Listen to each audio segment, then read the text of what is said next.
नमस्कार दोस्तों, स्वागत है आप सभी का आपके अपना YouTube चैनल रेनबो कैंपस में। आज मैं इस वीडियो में सोशल साइंस का सिलेबस डिस्कस करने वाला हूं। आप सभी लोग इस वीडियो को अच्छी तरीका से देखिए और समझिए कि सोशल साइंस में कितना बुक पढ़ने को दिया है, बुक का नाम क्या क्या है और उस बुक में कौन कौन सा टॉपिक पढ़ने को दिया है। क्योंकि किसी भी एग्जाम की तैयारी करने से पहले आपको सिलेबस के बारे में जानकारी होना बहुत जरूरी है। जब तक आपको सिलेबस के बारे में जानकारी नहीं होगा तो आपको तैयारी करने भी मन नहीं लगेगा। आपको सिलेबस के बारे में जानकारी हो जाएगा तो आपको पढ़ने भी मन लगेगा। और समझिएगा कि हम कौन कौन चैप्टर पढ़े हैं और कौन कौन चैप्टर नहीं पढ़े हैं। आप लोग देखिए, यहां हम लिखे हैं social science full syllabus analysis matric exam 2025 Bihar board. फिर उसके नीचे लिखे हैं सोशल साइंस का पहला बुक का नाम है हिस्ट्री। पहला बुक का नाम है हिस्ट्री, दूसरा बुक का नाम है सिविक्स, तीसरा बुक का नाम है ज्योग्राफी और चौथा बुक का नाम है इकोनॉमिक्स। सोशल साइंस के अंतर्गत 4 बुक को अध्ययन करेंगे। यही बुक का नाम है हिस्ट्री, सिविक्स, ज्योग्राफी, इकोनॉमिक्स। आपको 10 क्लास में चारों बुक का पढ़ना होगा। बाकी जैसे जैसे आप क्लास ऊपर जाइएगा तो सिलेबस आपका कमता जाएगा। जैसे जैसे क्लास ऊपर जाइएगा तो हिस्ट्री का पार्ट अलग हो जाएगा, मतलब हिस्ट्री को अलग हो जाएगा, फिर सिविक्स अलग हो जाएगा, ज्योग्राफी अलग हो जाएगा, इकोनॉमिक्स हो जाएगा। लेकिन आप लोग 10 क्लास में पढ़ते हैं तो 10 क्लास में जो भी सिलेबस दिया है आपको पढ़ना पड़ेगा। तो यहां हम लिखे हैं हिस्ट्री। तो हिस्ट्री में पहला चैप्टर है, पहला चैप्टर का नाम है यूरोप में राष्ट्रवाद। पहला चैप्टर में है यूरोप में राष्ट्रवाद। इस चैप्टर में आप लोग को बताएंगे कि यूरोप में कितने देश आते हैं, कौन कौन सा देश शामिल है, राष्ट्रवाद क्या है, राष्ट्रवादी क्या है। इसके अंदर जाएंगे तो लुईस सोलहमा के बारे में पढ़ेंगे कि लुईस सोलहमा कैसा व्यक्ति था, वह जनता के हित में क्या क्या सोचता था, जनता के हित में क्या क्या किया। उसका नेपोलियन के बारे में पढ़ेंगे। ऑस्ट्रेलिया के चांसलर मेटरनिख के बारे में पढ़ेंगे। ये सब पॉइंट को हम डिस्कस करेंगे फर्स्ट चैप्टर में, अर्थात यूरोप में राष्ट्रवाद में। वह सेकेंड चैप्टर का नाम है समाजवाद एवं साम्यवाद। समाजवाद एवं साम्यवाद मतलब इस चैप्टर में पढ़ना है, मेन रूप से पढ़ना है कार्ल मार्क्स के बारे में। कार्ल मार्क्स के बारे में पूरे डिटेल से पढ़ेंगे कि मजदूरों का शोषण हो रहा था तो कार्ल मार्क्स मजदूरों के हित में क्या क्या किए नहीं किए, ये सब के बारे में हम लोग डिटेल से अध्ययन करेंगे। उसके बाद तीसरा चैप्टर है हिंद चीन में राष्ट्रवाद। हिंद चीन में राष्ट्रवाद। इस चैप्टर में आप लोग को बताएंगे कि कैसे लाओस, कंबोडिया, वियतनाम ये तीनों मिलकर हिंद चीन बना। और आप लोग को बताएंगे कि फ्रांसीसियों ने हिंद चीन पर कब्जा किया और हिंद चीन के नाम बदलकर फ्रेंच इंडो चाइना रखा। और आप लोगों को इस चैप्टर में बताएंगे उत्तरी वियतनाम और दक्षिणी वियतनाम के बारे में बताएंगे। और इस चैप्टर में आप लोग को बताएंगे कैसे अमेरिका ने पूरे ताकत लगा दिया उत्तरी वियतनाम को हराने के लिए। ये सब पॉइंट हम लोग थर्ड चैप्टर में डिस्कस करेंगे। जो भी पॉइंट दिया हुआ रहेगा हम लोग अच्छी तरीका से पढ़ेंगे और समझेंगे। कहीं भी पढ़ने के बाद कहीं भी डाउट आप लोग को नहीं रहेगा। जो भी बताएंगे फुल कॉन्फिडेंस के साथ, एकदम कंसेप्ट के साथ बताएंगे।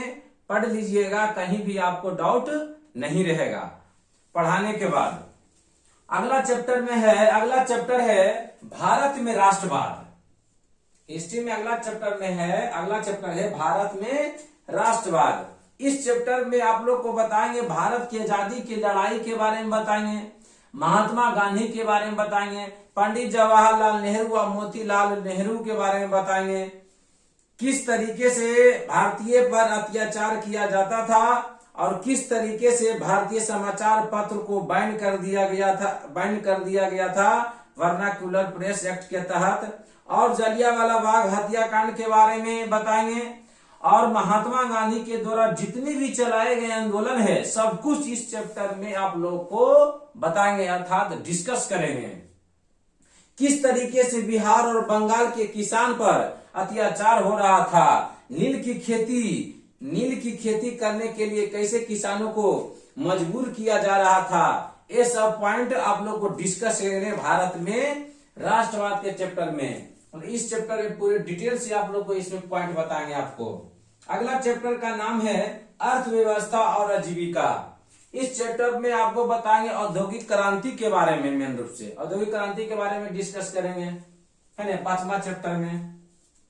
उसके बाद 6ठा चैप्टर का नाम है शहरीकरण एवं शहरी जीवन। इस चैप्टर में आप लोग को बताएंगे कि किस तरीके से गांव शहर बना और शहर में लोगों की जिंदगी कैसी होती है, किस तरीके से गांव कस्बा का विकास हुआ, कैसे गांव शहर बन गया, ये सब पॉइंट डिस्कस करेंगे हम लोग 6ठा चैप्टर में, अर्थात शहरीकरण एवं शहरी जीवन। इस चैप्टर में हम लोग पूरा पॉइंट डिस्कस करेंगे, एकदम एक पॉइंट को एनालिसिस करेंगे। अगला चैप्टर का नाम है व्यापार और भूमंडलीकरण। इस चैप्टर में आप लोग को बताएंगे कि जैसे कि मान लिया जाए आप जिस मोबाइल से देख रहे हैं, है ना, आप जिस मोबाइल से देख रहे हैं ये कहाँ बना है, ये बना है चाइना में, तो फिर भारत में कैसे आया? जब ये मोबाइल चाइना में बना है तो मोबाइल भारत में कैसे आया? ये तो भारत है, चाइना में होना चाहिए, तो ये भूमंडलीकरण के कारण आया। इस सब पॉइंट आपको इस चैप्टर में बताएंगे। अगला चैप्टर का नाम है प्रेस संस्कृति एवं राष्ट्रवाद। इस चैप्टर में आप लोग को बताएंगे कि इस चैप्टर में मुख्य रूप से भारत या किसी भी देश के प्रेस का क्या भूमिका है, मतलब मीडिया का क्या भूमिका है, कौन कौन से व्यक्ति थे जो प्रेस शुरू किए, कैसे कागज का आविष्कार हुआ, कैसे कैसे कागज पर लिखना शुरू किए, जब कागज नहीं था तो कैसे रहते थे, कैसे लिखते थे, और उसमें ताम्रपत्र के बारे में बताएंगे, अर्थात तार के रताहर बना हुआ रहता है, उसके बारे में बताएंगे कि कैसे ताम्रपत्र पर कैसे लिखा जाता था और कैसे उसे सुरक्षित रखा जाता था। ये सब पॉइंट हम लोग डिस्कस करेंगे 8वां चैप्टर में, प्रेस संस्कृति एवं राष्ट्रवाद के चैप्टर में। अगला बुक का नाम है सिविक्स, अर्थात नागरिक शास्त्र, राजनीतिक विज्ञान भी कह सकते हैं। यहाँ इसने पहला दिया है लोकतंत्र। पहला चैप्टर का नाम है लोकतंत्र। इसमें है लोकतंत्र में सत्ता की साझेदारी। पहला चैप्टर का नाम है सिविक्स में लोकतंत्र में सत्ता की साझेदारी। इसमें आपको बताएंगे कि लोकतंत्र क्या है, लोकतंत्र समझ लीजिएगा तो फिर आपको बताएंगे सत्ता की साझेदारी।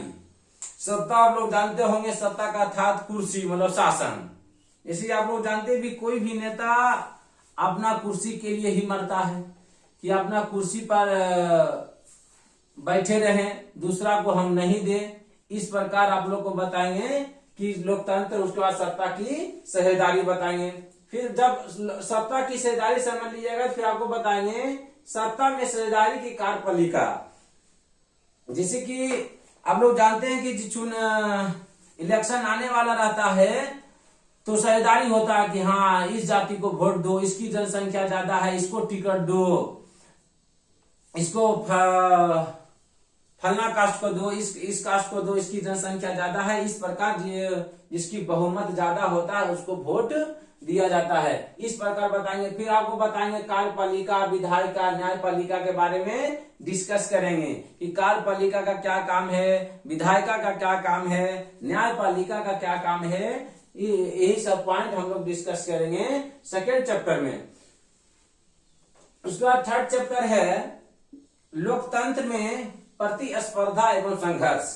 जैसे कि आप लोग जानते हैं कि कोई भी जैसे पेपर का एग्जाम लीक होता है तो सभी लोग मतलब जितने भी लोग तैयारी करते हैं अर्थात विद्यार्थी लोग तब अपना धरना प्रदर्शन करते हैं कि हाँ पेपर एग्जाम का पेपर लीक हो गया, परीक्षा रद्द करो, ऐसे करो ऐसे करो, इस प्रकार सभी बातों को शेयर करते हैं एक दूसरे के पास, अर्थात सभी बातों को सरकार तक पहुंचाने का काम करते हैं। आप लोग जिसे जानते हैं कि जैसे इलेक्शन आता है तो फिर जितने भी लोग पार्टी हैं, जैसे कि मान लिया जाए आरजेडी है जिसका फुल नेम है राष्ट्रीय Janata Dal, JDU, Janata Dal United, BJP, Bharatiya Janata party, RJD है जो लालू परिवार के हैं, लालू परिवार के पार्टी हैं, जदयू जनता दल यूनाइटेड जो नीतीश के पार्टी हैं, बीजेपी भारतीय जनता पार्टी जो नरेंद्र मोदी के पार्टी हैं। इस प्रकार मतलब कुछ कुछ जो पार्टी का नाम है शॉर्टकट नाम है, आप लोग समझ लीजिए। तो ये लोकतंत्र ऐसे नहीं चलता है जैसे कि अभी बताए ना कि किसी एग्जाम का पेपर लीक हो जाता है तो सभी लोग अपना धरना प्रदर्शन करते हैं कि एग्जाम का पेपर लीक हो गया, परीक्षा रद्द करो, ऐसे करो ये करो, मतलब टोटल बात को सरकार तक पहुंचाने की कोशिश करते हैं। उसी प्रकार जैसे कि माने चुनाव आते हैं तो उसी प्रकार नेता लोग भी जिस टाइम वोट लेने के लिए रहता है तो हम लोग से सभी लोग से आग्रह करते हैं कि अब की बार हे मालिक अबरी बार हमको मौका दे दीजिए, अबरी बार हमको मौका दे दीजिए। ये जो आपका कच्ची सड़क है ना जो पक्की करा देंगे, ये सिंगल लाइन है जो डबल लाइन बनवा देंगे, हर चौक पर सोलर पैनल वाला लाइट लगवा देंगे, वृद्धा पेंशन बनवा देंगे, कॉलोनी बनवा देंगे, बड़ा बड़ा बात करेंगे वोट लेने के लिए। वही फिर वोट ले लेंगे तब फिर वादा करेंगे कुछ अब बनाएंगे कुछ। ये सब बात मतलब एक व्यक्ति दूसरे व्यक्ति से जीतने के लिए संघर्ष करते हैं, अर्थात लोकतंत्र में ही प्रतिस्पर्धा एवं संघर्ष है। यानी ये सब पॉइंट हम लोग डिस्कस करेंगे थर्ड चैप्टर में। उसके बाद है लोकतंत्र की उपलब्धि, क्या लोकतंत्र की उपलब्धि है ये सब के बारे में पढ़ेंगे। उसके बाद है लोकतंत्र में चुनौतियां कि किस प्रकार होता है लोकतंत्र में चुनौतियां, ये सब पढ़ेंगे हम लोग। बहुत छोटा मिनिमम मेन रूप से 5 चैप्टर पढ़ने को दिया है ना, पूरा डिटेल के साथ एनालिसिस करेंगे। छोटा सिलेबस है इसका, ज्यादा तो बड़ा है नहीं सिविक्स का। उसके बाद हम लोग अगला बुक का नाम है ज्योग्राफी अर्थात भूगोल, है ना। भू माने भूमि और गोल माने गोल, भूमि गोल है उसे क्या कहते हैं भूगोल। ऐसी बात समझते हैं, लेकिन पढ़ने समय हमें पूरा 3 से 4 डिफिनेशन लिखेंगे, हम लोग अच्छी तरीका से एनालिसिस करेंगे और समझेंगे। इसे पहला चैप्टर दिया है पढ़ने को भारत संसाधन एवं उपयोग। इसे पढ़ेंगे हम लोग संसाधन के बारे में, संसाधन क्या है, संसाधन का उपयोग कैसे हम संसाधन का उपयोग करेंगे, कैसे बचाएंगे, इस प्रकार हम लोग संसाधन के बारे में पढ़ेंगे फर्स्ट चैप्टर में। और संसाधन बहुत बड़ा चैप्टर है, इसमें खंड वाई खंड करके दिया है। ज्योग्राफी का बुक देखने में बहुत मोटा लगेगा, लेकिन सबसे बड़ा चैप्टर है संसाधन का, अर्थात भारत संसाधन उपयोग, खंड वाई खंड बांटा गया है। अगला चैप्टर का नाम है एग्रीकल्चर अर्थात कृषि। इसमें कृषि के बारे में पढ़ेंगे कि कैसे कृषि किया जाता है। आप लोग पूरा डिटेल से हम लोग कृषि के बारे में पढ़ेंगे। उसके बाद पढ़ेंगे निर्माण उद्योग, है ना। तीसरा चैप्टर है भूगोल का निर्माण उद्योग। चौथा चैप्टर है परिवहन संचार व्यापार, इसके बारे में डिस्कस करेंगे। अगला चैप्टर है बिहार कृषि एवं वन संसाधन, कि बिहार में कैसे कृषि है, क्या कितना भूमि पर कृषि किया जाता है। उसके बाद वन है, कितना % वन है, वन संसाधन के बारे में हम लोग इस चैप्टर में डिस्कस करेंगे। भूगोल में ही पढ़ने को है आपदा प्रबंधन। तो आपदा प्रबंधन में आपको बताएंगे कि आपदा का परिचय, आपदा क्या है, आपदा कितने प्रकार का होता है, आपदा आ जाने पर हम लोग कैसे उसको सुरक्षित रहेंगे, इस प्रकार ये सब पॉइंट हम आपको डिस्कस करेंगे। बाढ़ के बारे में बताएंगे, सुखाड़ के बारे में बताएंगे। अगला है भूकंप सुनामी के बारे में बताएंगे। उसके बाद बताएंगे आपको आकस्मिक प्रबंधन के बारे में बताएंगे। फिर है वैकल्पिक संचार व्यवस्था।